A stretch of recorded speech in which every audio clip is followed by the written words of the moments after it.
Hello. Uptown Swing, level 3. That's right, we did some Charleston stuff. So we reviewed this stuff right here and talked about really getting a lot of rotation and preps here.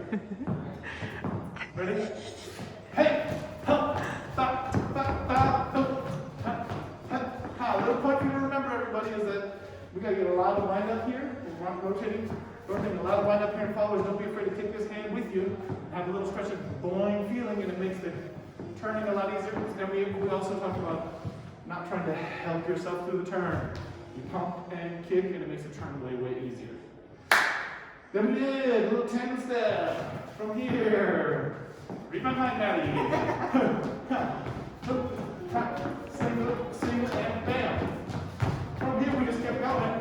And I just come out here one time, away from Maddie, and then click out back and do.